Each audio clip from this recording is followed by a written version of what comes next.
Tšau! Tšau! Tšau! Mina olen Karoliina. Ja mina olen Marianne. Ja mina olen Kristina. Et me käisime Poolas Comenius projektiga ja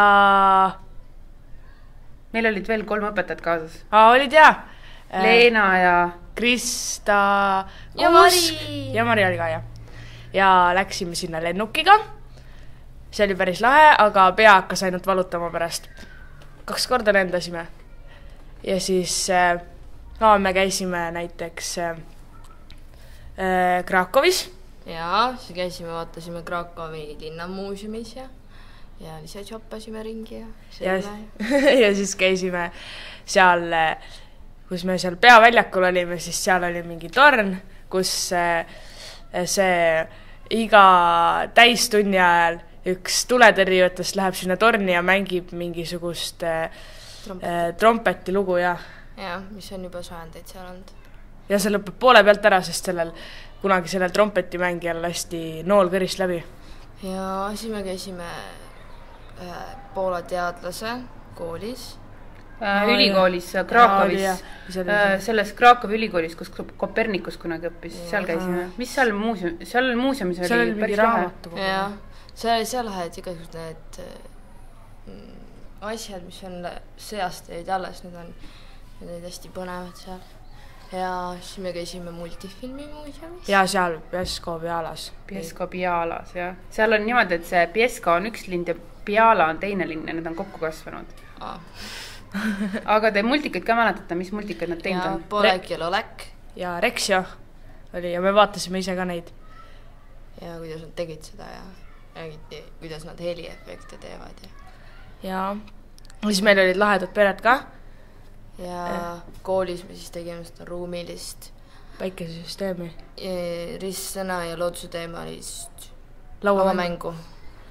Ja päris nagu niisama laiselda ei lastudki, et tööd pidite ka tegema. Ja siis aga kuidas teil need pered olid, et mis teil lahedat oli, sest teie elasite peredes, meie õpetajad olime hotellis, aga kuidas teil peredes oli? Väga lahe oli minu see tüdruk, kellega ma seal koos elasin, tal oli veel õde ja vend ka, ta nimi oli ka Karoliina ja hästi sõbralikud olid. Ja minu peres oli siis 2 vanemat õde veel, peale selle noorema tütre. Ja ma käisin siis tüdruku trennis ja me mängisime kus lauamänge ja sulgpall ja olime lihtsalt lahedad. Nii et selles mõttes jube ei olnud nagu võõras peres elada? Jumalas kihvt oli. Ja keelega saite hakkama või rääkisite kehakeeles? Rohkem kehakeeles. Mina sain nemad said keelest ära minu. Mul ei saanud. Neil oli üks naaber ainult, kes natuke oskas inglise keeles rääkida ja tema tõlkis mulle, aga muidu enamasti kehakeelega ikka. Aga kuidas see kool nagu Aruküla kooliga, kus me peatusime, teile tundus, et kas oli väga erinev või oli kool nagu kool ikka? Kool. Vaatavalt suur. Aruküla kool on parem. Miks?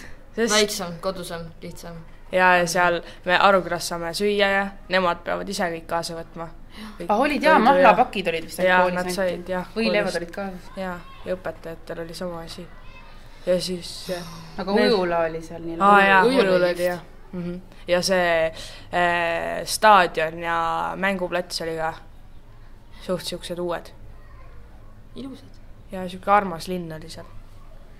Siuke pisike.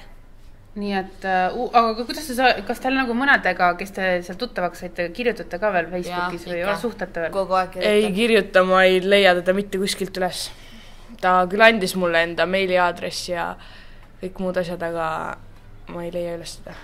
Aga teistega, kes seal olid poolakad või ungarlased või nendega ka suhtlete Facebookis? Selle Marianne, selle peretütrega või kellega koostas oli selle Mirjamiga. Tema, ta on Facebookis mul sõber ja nii, aga nagu otseselt väga ei suhtle.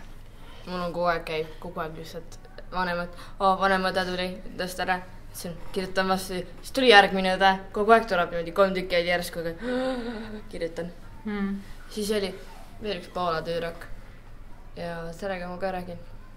Aga kui te peate nüüd ütlema 3 head asja, miks teil miks oli seal lahe selles Poola reisist osa võtta?